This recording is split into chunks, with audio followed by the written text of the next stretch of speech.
Ben Braun, Evolution Martial Arts in Sparks, Nevada with my buddy Jake. You've seen Jake in past videos if you watch these at all. We're finishing up half guard. And so we're kind of on the fringes of half guard.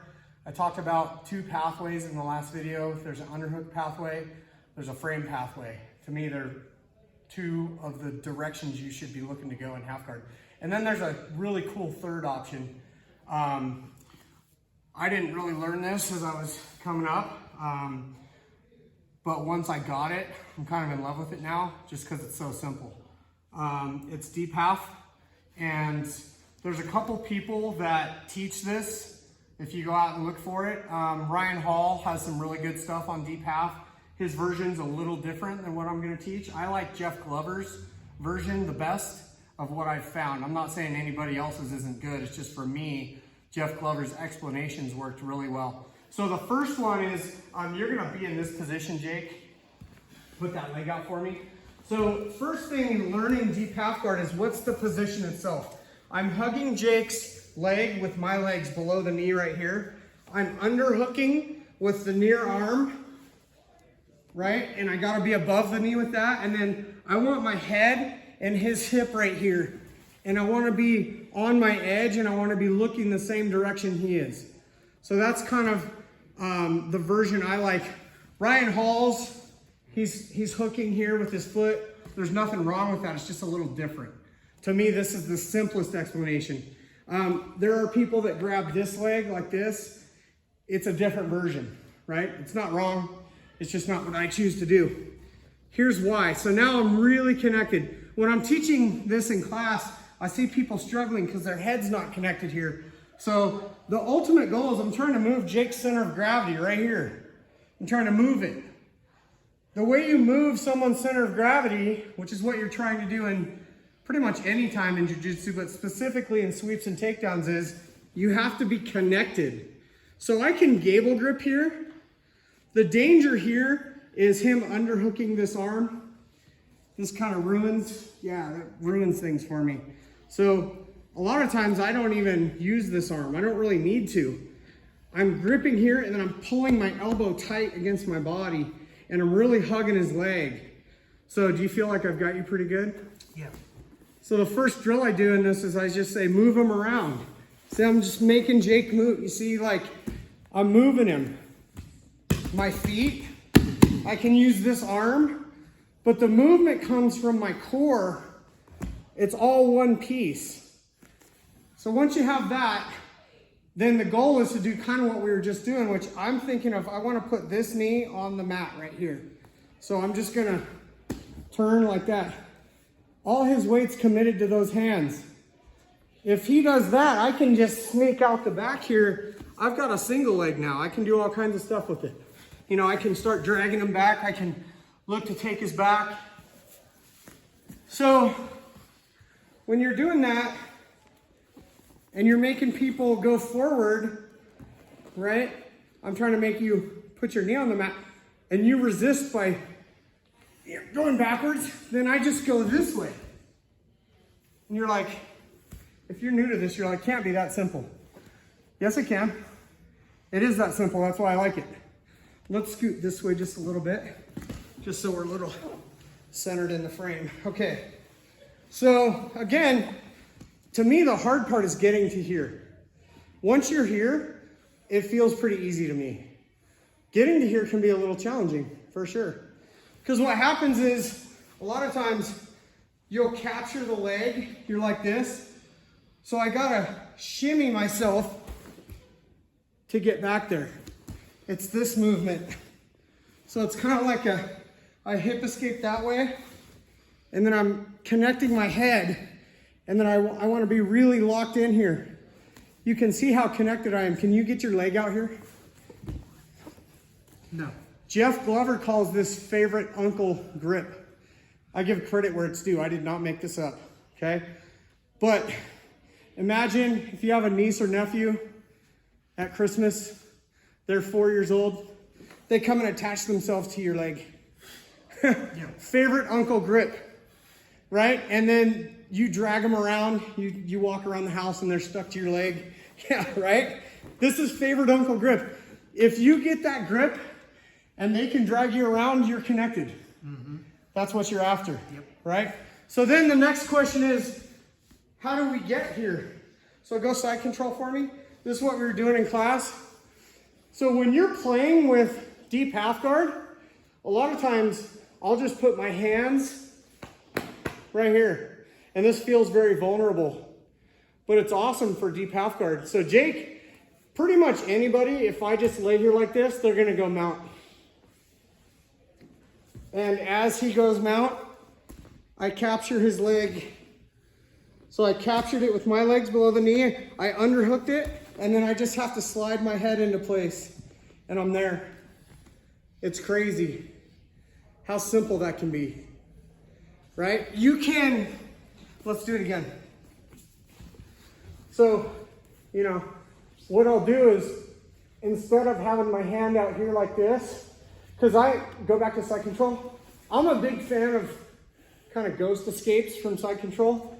So I tend to have my hand like here a fair amount. You know, you can start ghosting out like this, but another option is deep half. So he tries to go mount, and I'm like, oh, there it is. And you can see like Jake's smart, so he's knee slicing. So I'm just gonna kind of hip bump his leg. Now I've got it captured, I'm here. And like I was saying, this is the hard part. You gotta rotate. So let's turn this way a little. You gotta rotate. And I see a lot of people struggling. They're kind of down like this. They're wanting to turn and face this person. No, you gotta turn to where you're looking the same direction they are.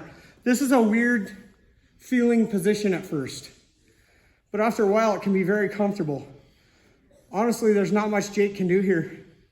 Again, it's binary. It's ones and zeros. One is I roll him forward and pull my head out the back.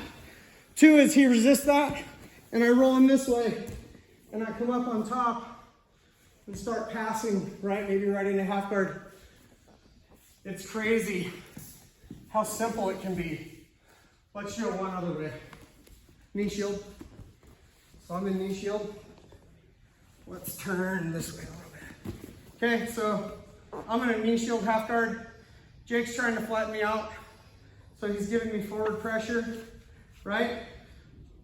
We talked about this in a previous video. I can remove my knee shield frame and replace it with an underhook. But in this case, I'm gonna replace it with this hand underhooking his leg. So I'm kind of using this forward pressure to get to here. Look, then I just shimmy and I'm in deep half, and look, his hands are already on the mat. So I would just duck out and look for a back take there. The deal here is, once you get familiar and comfortable in the position, you can find it, anywhere. You can make it happen almost anywhere, right? And then the last thing, I didn't really show this in class today, but it's a natural, like you were doing it. You were even telling John about it. And I kind of just showed it. You go side control the mount. I can use that momentum. Let's come back because I'm not sure if we were in the frame. You don't have to stop in deep half guard. You can use the momentum from his mount attempt and go right into a sweep. So you can let people, you know what happens after you've done that to somebody 2 or 3 times? They stop trying to mount. When you roll through? Yeah. Well, whether you roll all the way through with the sweep or you just get deep half and then sweep, people stop trying to go mount. Think how amazing that is to take away their desire to get one of the best possible positions. They won't even try anymore because they know how it's going to end. So they start doing other stuff. You've just taken away like one of their best weapons. I mean, psychologically, it doesn't get much better than that. And you're gonna, this goes with everything else. When you're learning a new thing, you may fail a few times. It's not gonna look good at first. Sure. You can't let that discourage you. This is one of the hardest things in getting good at jiu-jitsu is you learn a new thing, The biggest mistake is trying it against people who are much better than you. One, they're gonna see it coming a mile away. You're not gonna have good enough connection. You're not gonna move your body good enough, and your timing's gonna be off. And so then the thing doesn't work. You send a negative feedback loop to your body, to your brain, and says, this doesn't work, and you stop trying it. And now you'll never put it in your toolbox. You have to put it in perspective. Okay, this is something new. I know I don't totally have it. Try it anyway. Don't try it against people that are way better than you at first, right? Because it's definitely gonna fail, and you're not gonna learn what you're doing wrong because they're gonna counter it too easily. Right. Try it against people that are about your level. And even then, be ready for it to not work, but eventually it will. It's kind of like golf. I don't know how many people have golfed, but when you're learning golf, it is freaking hard. You cannot hit the ball straight. And most people quit because it's not fun. They go do something more fun. But if you stick with it long enough, you hit a shot and it feels amazing. Yeah. And you're like, whoa, I want that again. Yeah. That's what this feels like.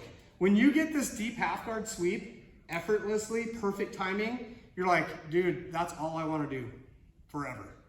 It feels so good, right? And get better at your entry into it. Yeah, get better at how to get there, get better at how to finish it, start getting creative with it. That's how to integrate something new into your jiu-jitsu, but you got to be patient. You also can't learn it against fully resisting people. So you have to have partners who are willing to collaborate with you. The way we drill is it's not a lot of resistance at first, and then we progressively build the resistance to match your skill level, and then eventually you can be working on it. You know, we did open mat here yesterday. I did deep half about 7 times because I was working on that. I knew I was teaching this today, and so I was just like, I'm gonna work on deep half, and I got there against everybody because it's that good, and people are going at a pretty chill level. So, do you have anything to add? No. Cool, thanks. Have fun. Integrate deep half. Cool.